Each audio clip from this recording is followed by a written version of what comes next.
Hello friends, my name is Kajal और आप सभी का स्वागत है मेरे चैनल पर। आज के इस वीडियो में हम डिस्कस करने वाले हैं यूपीडीएलएड सेकंड सेमेस्टर सब्जेक्ट वर्तमान भारतीय समाज और प्रारंभिक शिक्षा, जिसमें हमने कल टॉपिक डिस्कस किया था, ठीक है, आधुनिक कालीन शिक्षा, जिसमें हमने डिस्कस किया था स्वतंत्रता के पूर्व, ठीक है, ईसाई मिशनरी का प्रयास, 1813 का आज्ञा पत्र, 1833 का आज्ञा पत्र, आकलैंड का घोषणा पत्र, उड का घोषणा पत्र, हंटर कमीशन, ये जितने भी टॉपिक है हमने डिस्कस किया था। चलिए फ्रेंड्स, आज हम इस वीडियो में जो डिस्कस करेंगे वो बहुत ही इंपॉर्टेंट पॉइंट्स है, ठीक है। अगर आपने प्रीवियस वीडियोस नहीं देखा है तो मैंने प्लेलिस्ट बना दिया, आप वहां से जाकर देख सकते हो।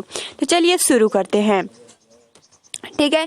तो कल हमने यहाँ तक डिस्कस किया था। आज जो हमारा टॉपिक रहेगा वो रहेगा जैसे कि गोखले विधेयक 1911, बहुत ही आईएमपी है, ठीक है, आप नोट्स करते चलिएगा। तो देखिए, गोखले विधेयक 1911 क्या है। तो राष्ट्रीय शिक्षा के प्रति सरकार की निष्क्रियता को देखते हुए सर्वश्री गोपाल कृष्ण गोखले ने 1911 में एक ऐतिहासिक विधेयक प्रस्तुत किया, ठीक है। अब वो विधेयक क्या है, इसकी विशेषता क्या है, इसके बारे में जानते हैं, ठीक है।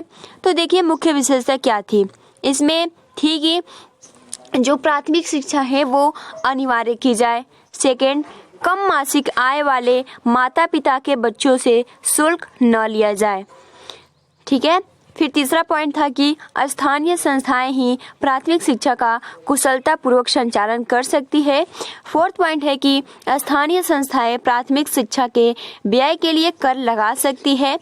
अगला पॉइंट है कि इस प्रकार की शिक्षा व्यवस्था क्रमशः बालकों फिर बालिकाओं के लिए हो, और सरकार गोखले के विचार को समय से पहले मानती थी, ठीक है, और इसलिए इस विधेयक को अस्वीकृत कर दिया गया।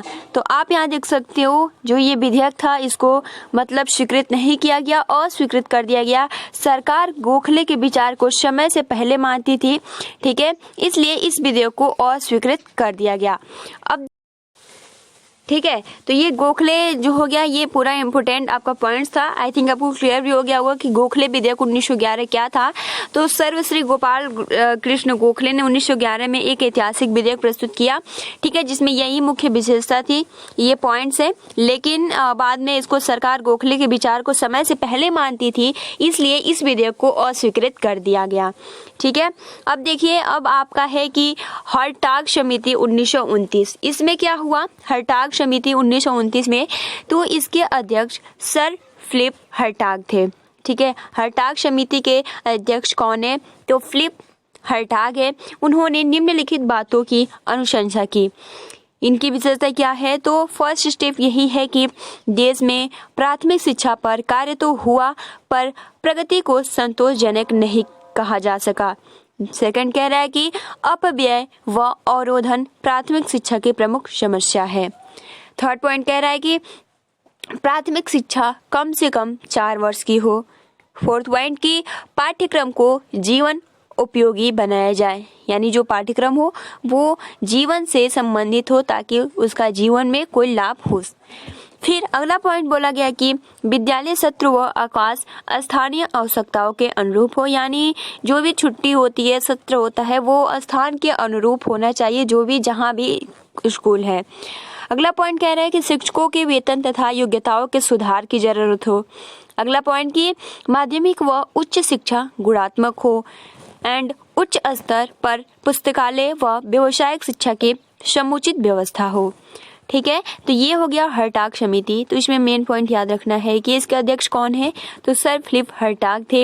इन्होंने क्या अनुशंसा की थी, ये आपने देख ही लिया। इन्होंने बोला था कि जो देश में प्राथमिक शिक्षा पर कार्य हुआ था वो संतोषजनक नहीं कहा जा सकता है, ठीक है, और जो प्राथमिक शिक्षा होना चाहिए कम से कम 4 वर्ष की होनी चाहिए, और जो पाठ्यक्रम होना चाहिए वो जीवन उपयोगी होनी चाहिए, और जो विद्यालय सत्र और अवकाश होते हैं वो स्थानीय अनुकूलन के अनुसार उसके अनुरूप होना चाहिए, ठीक है, और जो शिक्षक होते हैं वो योग्यता के अनुसार और उनका योग्यता के अनुसार ही वेतन दिया जाए, ठीक है। तो ये कुछ बातें थी हर्टाग समिति की।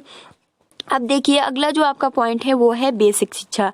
जी हाँ फ्रेंड्स, बहुत ही इम्पोर्टेंट है, ठीक है, बेसिक शिक्षा।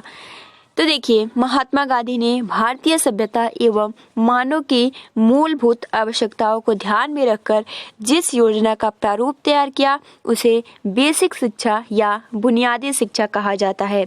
बहुत ही ये इम्पोर्टेंट लाइन है यहाँ से यहाँ तक कि महात्मा गांधी ने भारतीय सभ्यता एवं मानव की मूलभूत आवश्यकताओं को ध्यान में रखकर जिस योजना का प्रारूप तैयार किया उसे बेसिक शिक्षा या बुनियादी शिक्षा कहा जाता है।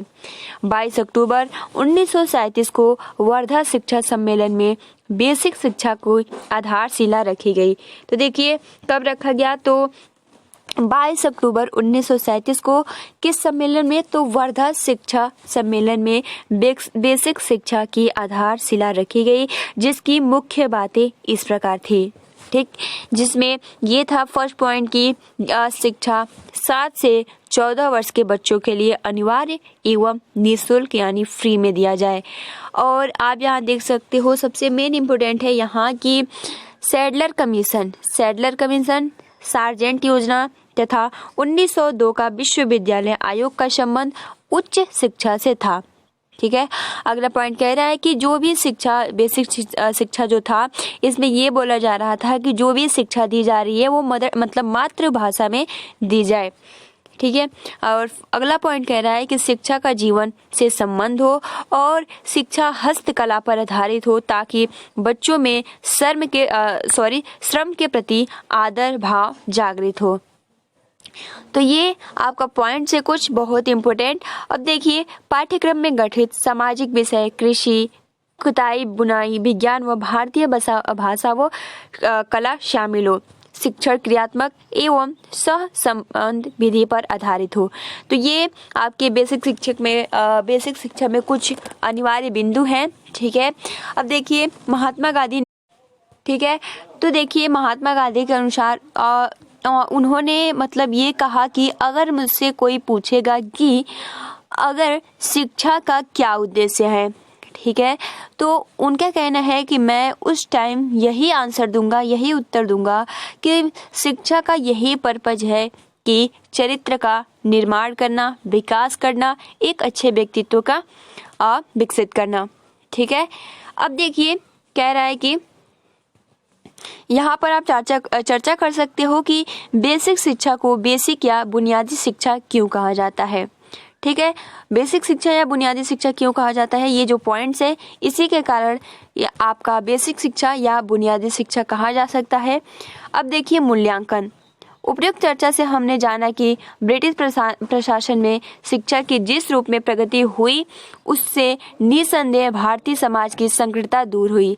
भारतीय जन पाश्चात्य ज्ञान व संस्कृति से परिचित हुए, क्योंकि जो आपका एक जैसे कि हमने कल डिस्कस किया था पाश्चात्यवाद और एक आपका था प्राच्यवाद वो था जिसमें हम अपने संस्कृति के पढ़ सकते थे। ठीक है, क्षेत्रीय भाषा के अनुसार पढ़ सकते थे। और जो आपका पाश्चात्यवाद था इसमें आपको आपका रक्त जो रहेगा वो भारतीय रहेगा, लेकिन जो आपकी मानसिक सोच रहेगी वो इंग्लिश रहेगी।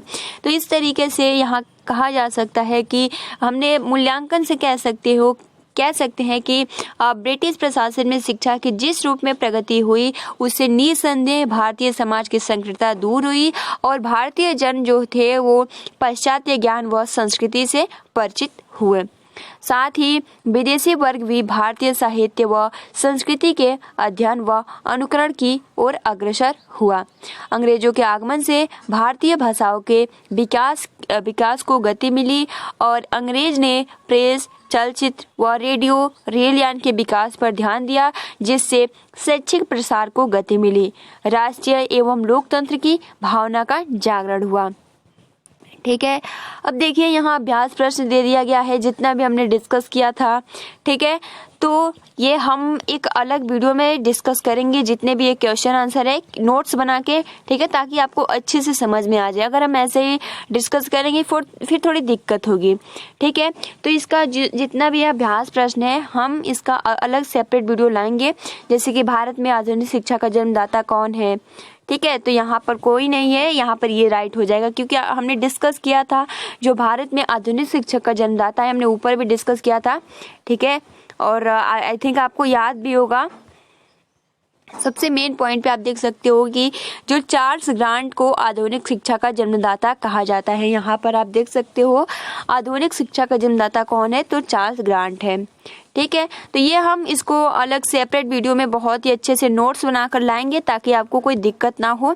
ठीक है, और आपका क्वेश्चन आंसर भी हो जो है वो तैयार हो जाएगा। जैसे दूसरा छनाई का सिद्धांत, आधुनिक शिक्षा का अधिकार पत्र किसे कहा जाता है, प्राच्यवादी विचारधारा के समर्थकों के नाम क्या है, वुड का घोषणा पत्र की मुख्य बातें क्या है, हंटर कमीशन की सिफारिशों। अब तो आप देख सकते हो कि बहुत ही इम्पोर्टेंट है।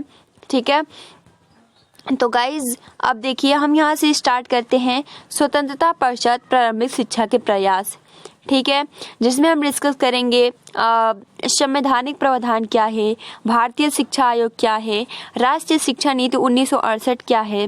ठीक है, ड्राफ्ट राष्ट्रीय शिक्षा नीति 1979 क्या है, राष्ट्रीय शिक्षा नीति 1986 क्या है, समीक्षा समिति 1990 क्या है, कार्यान्वयन कार्यक्रम 1992 क्या है, वर्तमान योजनाएं क्या है, मूल्यांकन कार्य क्या है। ठीक है, ये जितने भी टॉपिक है हम एक सेपरेट वीडियो में डिस्कस करेंगे गाइस, तो इसको आज के लिए इतने रहने देते हैं। ठीक है, और कल हम इस टॉपिक पर डिस्कस करेंगे जितने भी ये टॉपिक है बहुत ही अच्छे से। तो फिलहाल आज के लिए इतना ही, आप अपना अच्छे से प्रिपरेशन करते रहिए। वीडियो शॉर्ट है बट अब ख़त्म हो गया ही ये टॉपिक, तो आज के लिए इतना ही रहने देते हैं। ठीक है, तो चलिए मिलते हैं अगले वीडियो में, तब तक के लिए thanks for watching, take care and best of luck.